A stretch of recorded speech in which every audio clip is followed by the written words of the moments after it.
இனிய தமிழ் வணக்கம். வெல்க தமிழ்.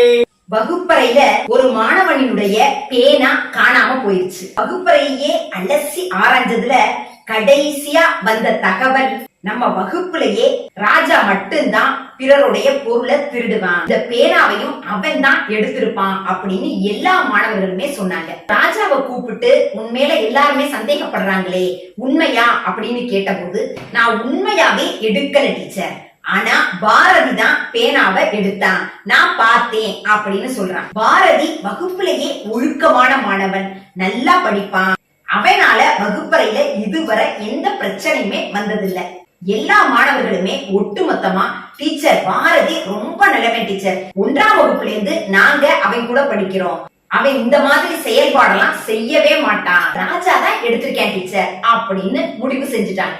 பாரதிய கூப்பிட்டு, பாரதி ராஜா இப்படி சொல்றானேப்பா அப்படின்னு கேட்ட உடனே தயங்கி அந்த பச்சை கலர் பேனா ரொம்ப நாளா நான் வாங்கணும்னு ஆசைப்பட்டேன், பேகுக்கு கீழே கிடந்துச்சு, எனக்கு பார்த்ததும் ஆசையா இருந்துச்சு, நான் எடுத்து வீட்டுக்கு கொண்டு போயிட்டேன், நாளைக்கு கொண்டு வந்துறேன் டீச்சர் அப்படின்னு சொன்னான். இனிமே இந்த மாதிரி தவற என்னுடைய வாழ்நாள்ல செய்ய மாட்டேன் டீச்சர், என்ன மன்னிச்சுக்கிறேங்க அப்படின்னு பாரதி என்கிட்ட சொன்னான். இந்த விஷயத்திலிருந்து உங்களுக்கு என்ன புரியுது? ராஜா எப்பொழுதுமே ஒழுக்கமற்ற செயல்பாடுகளை செய்து வருபவன், அதனால அவனை பழிய போட்டாங்க. இந்த பேனாவையும் ராஜா தான் எடுத்திருப்பான் அப்படின்னு சொல்லி அவன் செய்யாத தவற அவன் மேல சுமத்திட்டாங்க. பாரதி ஒழுக்கம் உள்ளவனா நடந்ததுனால இந்த இழுக்கான செயலை அவன் செஞ்சிருக்க மாட்டான் அப்படின்னு சொல்லி அவன் பேனாவை எடுத்திருந்தாலும் அவனை நல்லவன் என்று அனைவரும் சொன்னாங்க.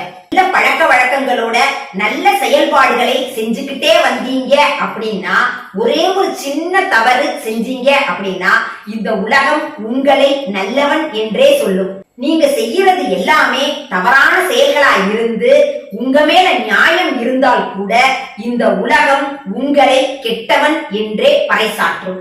இதைத்தான் நம்ம வள்ளுவ பெருந்தகை கூறுகின்றார். அதிகாரம் 14, ஒழுக்கமுடைமை. குறள் எண் 137.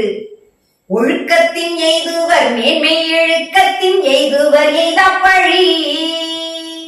ஒழுக்கத்தால் உங்களுக்கு உயர்வு உண்டாகும், ஒழுக்கமின்மையால் உங்களுக்கு பழியே வந்து சேரும்.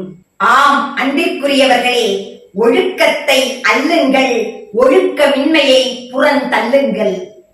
நன்றி, வணக்கம்.